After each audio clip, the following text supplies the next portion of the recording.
Staff Works Explained. If you are here for the first time, please consider subscribing to this channel.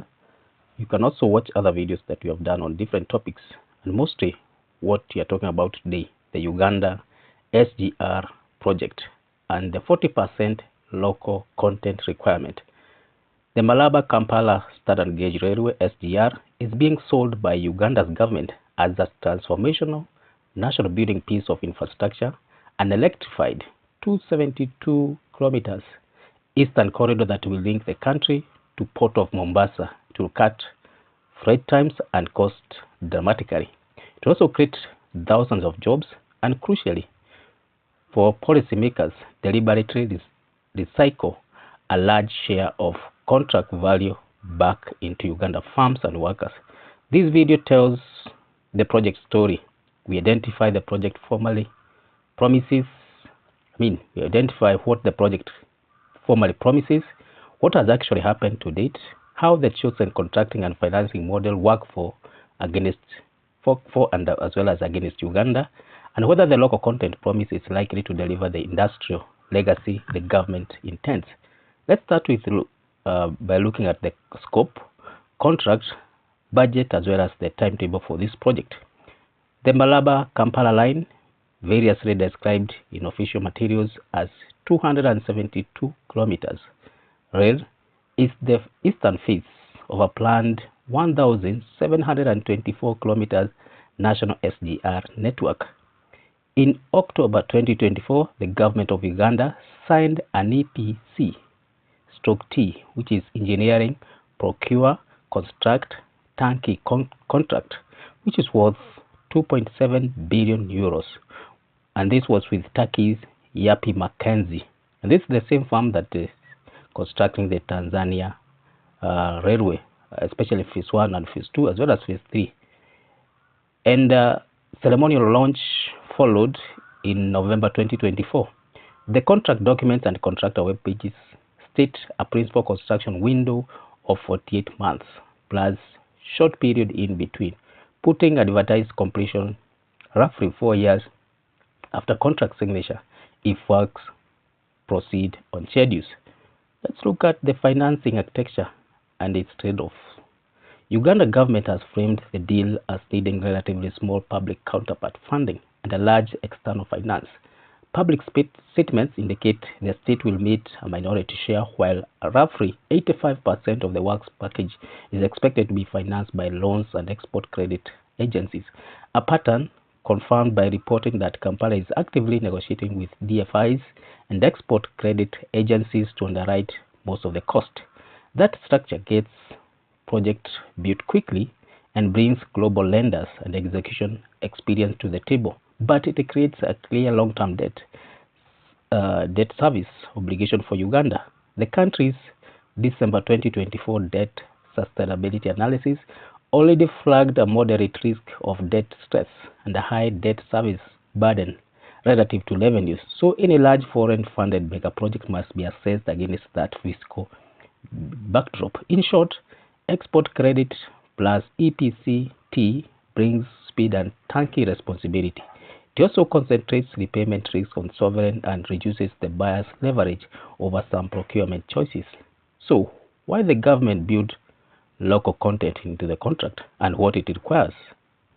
What makes Uganda's design distinctive is the formal local content rule baked into planning documents and contract implementation materials. The SGR project local content strategy states that the project will ensure that at least 40% of the value work is spent locally, a figure the project reiterates across official pages and speeches, and procurement or documents say that discussions with private sector foundation and Ministry of Education are underway to steer at least a minimum of $700 million of spend into Ugandan farms.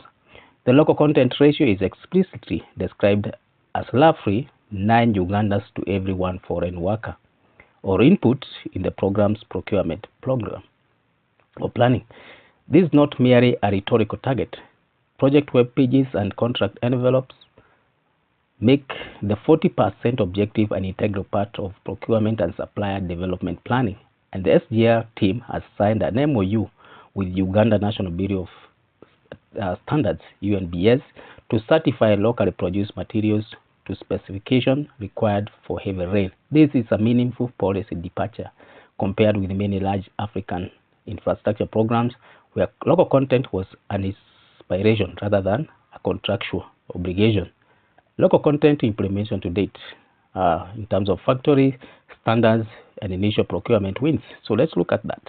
The most tangible local content wins so far are establishment of in-country capacity for key track inputs and preparatory supply engagement. A concrete sleeper factory in Uganda has been set up, and official reporting puts daily capacity in the region of 150 to 200 sleepers, a locally controlled asset that will supply the Malaba-Kampala works and remain useful for the future phases.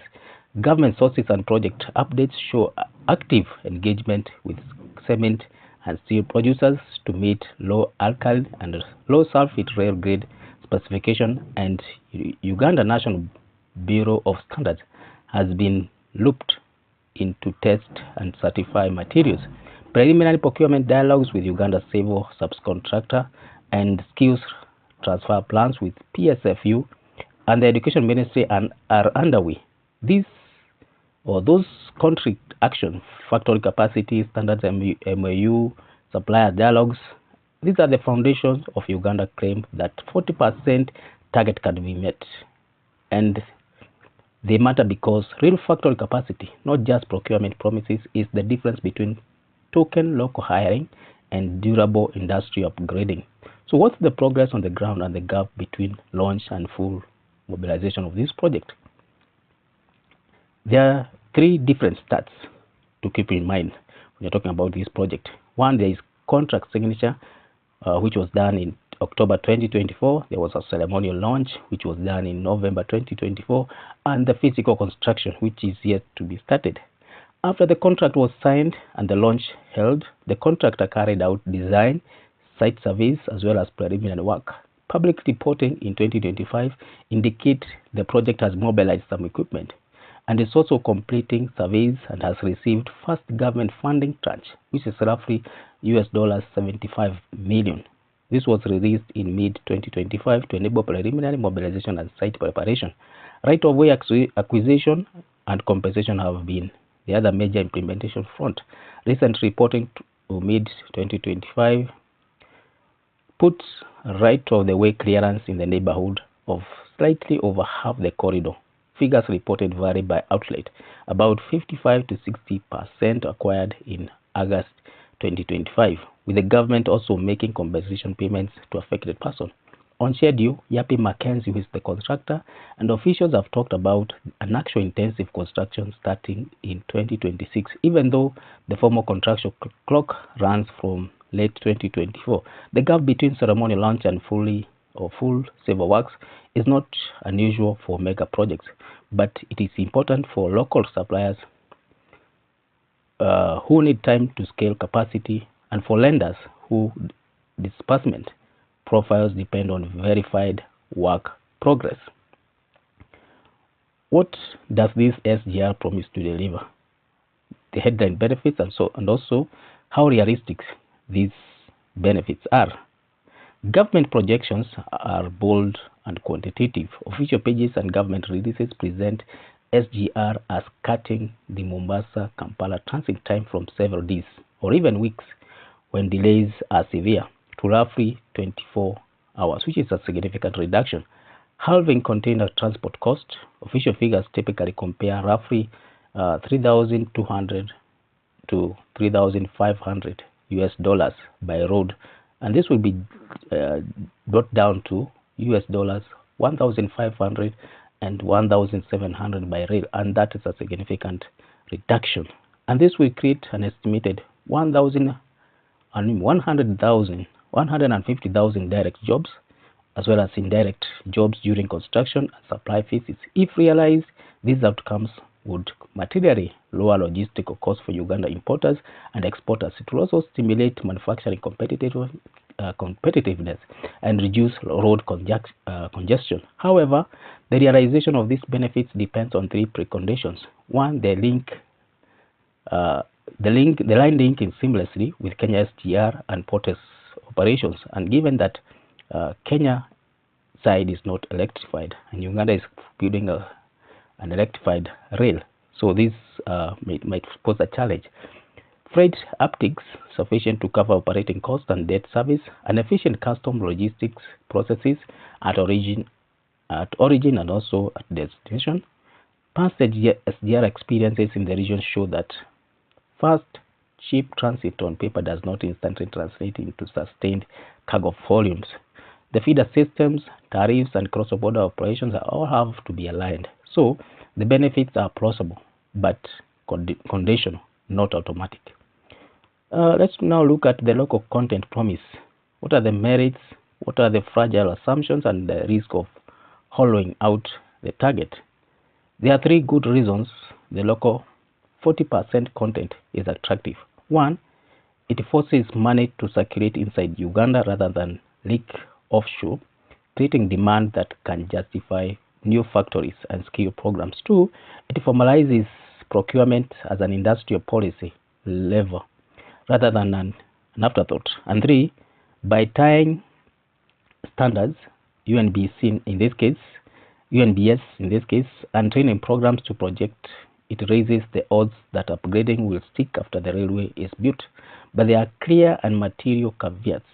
First, 40% target is a procurement value rule, not a guarantee of high paid or highly skilled jobs offer. Much of the local spend could be on aggregates, civil works labor, as well as consumables, unless specific clauses prioritize high value manufacturing and technology transfer. Second, local suppliers must meet demanding rail quality standards. The MOU with UNBS addresses that, but the time and money cost of upgrading factories can be substantial, and contractors may push back by claiming a schedule risk or higher prices.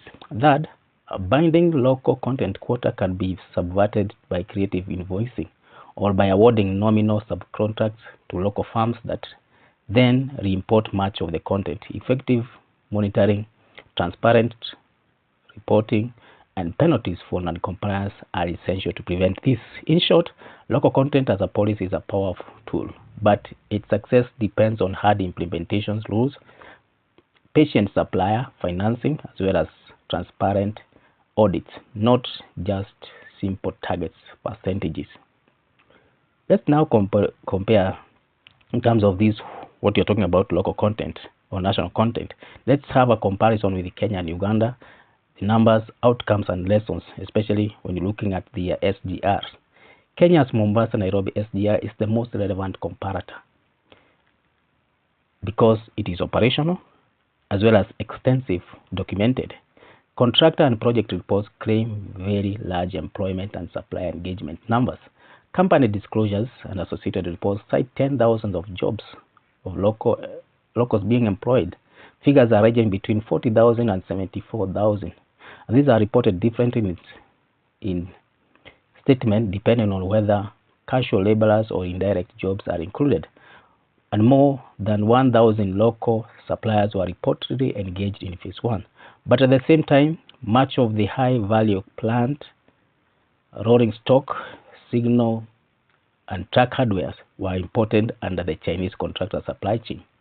Independent academic critics of Kenya SGR stressed both the short-term employment gains and the longer-term weaknesses, limited development of high-value local manufacturing, and recurrent debates over financial sustainability and utilization levels.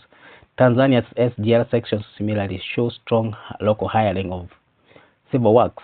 Recent reporting for specific section and document a few thousand of local jobs on single lots, but again with major capital goods imported. The upshot, Kenya and Tanzania demonstrate that mega rail projects generate large numbers of jobs in construction and procure many local services, but without explicit procurement targets and supplier development programs, they do not automatically create an indigenous rail manufacturing base. Uganda's 40% rule is designed to close precisely that gap, but only if it is enforced and if suppliers truly upgrade rather than simply act as past thoughts. Where are we in this project, and what project has been faced, and how those problems have been handled so far? The SGR implementation path has encountered several recurring issues. One, financing and creditor negotiations. Uganda had initially engaged China Harbour Engineering Company Czech years earlier, but terminated that arrangement after funding and delivery stalled. Then recontracted with Yapi Mackenzie, the firm that is also constructing the Tanzania Railway Phase 1, 2, and 3. 2. Mobilization and scheduling. Ceremonial launches have preceded heavy civil works, and the real start of the large-scale earthworks required further funding, tranches, and preparatory work. Third, land right-of-way acquisition and compensation. The project has had to negotiate with, compensate, and resettle affected households across a populated corridor and wetlands. And fourth, local supplier capacity. Meeting rail grade specification required targeted intervention by Uganda National Bureau of Standards and direct supplier development. Government communication and reporting show that each of these problems has been met with explicit mitigation measures. Contract retendering in 2023 after Czech or China Harbour Engineering Company and performance. There is also Uganda National Bureau of Standards, MOU, and supplier dialogues, staged funding releases to permit mobilization, but mitigation is not the same as the resolution. The financing profile still relies heavily on external credit. ROW remains work in progress, and supply upgrading is time consuming. The project so far shows active management of problems, but also there's a stubborn reality that mega projects create complex overlapping risks that demand continuous political and technical attention. Let's now talk about debt, the repayment, and the physical critic. And let's outline the clear risks that need explicit mitigation. A critical part of the story is physical or general funding. Reporting from media and government statements confirm Uganda is pursuing external financing for roughly 85% of the contract value through what we call export credit and DFIs. While the country's own debt sustainability report note a moderate risk of debt distress and high debt service to revenue ratio in recent years, these two facts together imply a narrow margin for error. If traffic uptake is low, if revenue underperform, or if interest rates and currency depreciations rise service cost, Uganda's physical position could come under stress. Kenya SGR experience, we drew from it, which drove sharp debates about reutilization, fare adjustments, as well as taxpayer exposure, is a live reminder of microeconomic dimensions. Infrastructure benefits are real, but realization is neither instant or frictionless.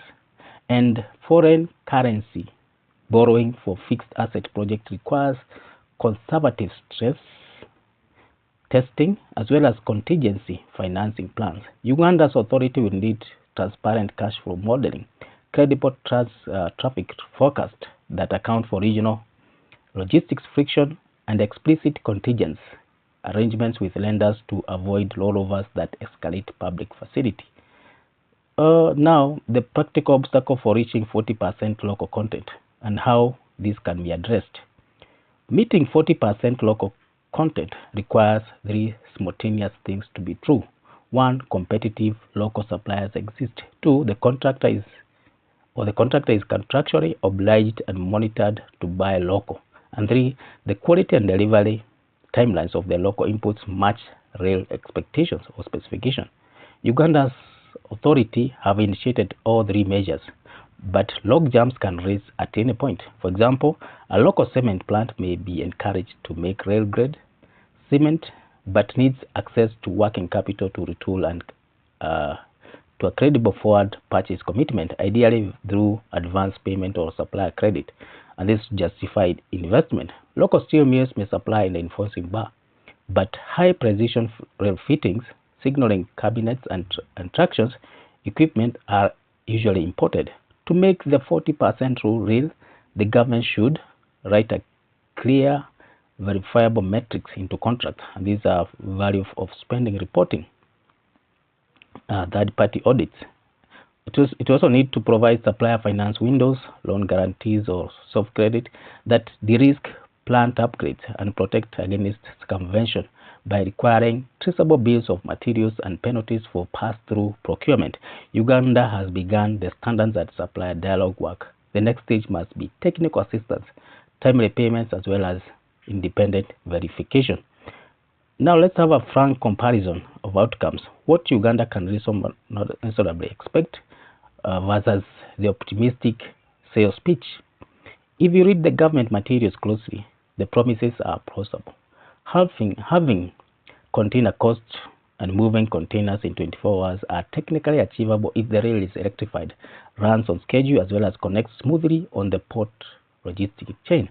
But the optimistic 24-hour and 50% cost reduction claims assume rapid disbursement of funds and hindered border operations with Kenya and cargo volumes that shift from truck to rail quickly. These are policy choices and system integration tasks as much as engineering outcome. Equally, the claim that $700,000 million will remain in the domestic economy is credible only if procurement is transparent and if local suppliers actually manufacture rather than simply broker imported inputs. The Kenya and Tanzania experiences show that large job tallies are real and politically meaningful, but that long-term industrial upgrading and high-value job creation require explicit complementary policies in terms of supplier finance, industrial clustering, vocational training, all tied to specific technologies. Uganda is heading in that direction, but the devil is in the details.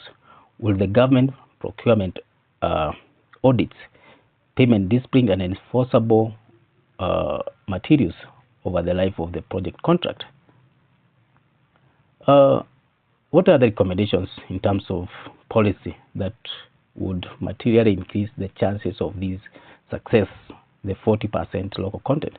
For the local content to be more than a slogan, Uganda should insist on 5 things.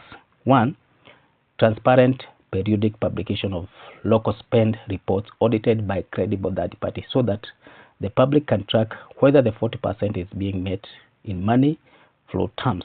2, a supplier upgrade fund or guarantees so small and medium suppliers can borrow to retool to rail standards without choking on short cash cycles. 3, binding clauses in the engineering procurement contract and construction and turnkey contract that allocate specific high-value procurement lines to manufacture locally where technically feasible. For example, concrete sleepers, some civil steel products, signaling house, and others. 4, clear contingency and debt servicing plan agreed with financiers that links funding tranches to verifiable outputs and realistic traffic forecast. And 5th, a regional coordination committee with Kenya to remove the border friction that can negate rail speed advantages. These are not fanciful demands.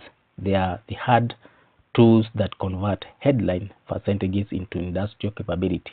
In conclusion, we can say that Uganda Malaba Sgr is a project of scale and as well as ambition. The contractor, and headline budget are clear. The local content policy is initially explicit, and the state has already invested in the physical scaffolding of industrial participation. In terms, we have seen the sleeper factory, the MOU, the standards MOU, supplier dialogues, among other things. Those facts are lessons or reasons for guarded optimism. The critical caveats are equal plain. The financing profile places most of the cost of the on external lenders. The project must rapidly translate procurement intent into verifiable purchases and factory outputs, as well as regional integration with Kenya. This remains indispensable condition for line commercial viability. Past regional experience from SGR perspective shows that large employment and procurement numbers are possible, but they do not automatically deliver high value local manufacturing or long-term physical benefits without painstaking implementation safeguards. If Uganda enforces the 40% rules transparently, invests in supply finance and oversight, and secures realistic traffic and revenue projection with lenders, the Malaba Kampala SGR and SGR in Uganda in general could become a textbook case of infrastructure doubling as industrial policy. If not, the risk becoming a costly asset with less durable local industrial impact than what the government hopes. So thank you for reaching this far. If it's your first time here, please consider subscribing to this channel. Also hit the notification bell so that whenever you upload a new video, you're notified. You can also leave a comment, share, and also be on the lookout on more videos that we make on this project and other projects. Thank you.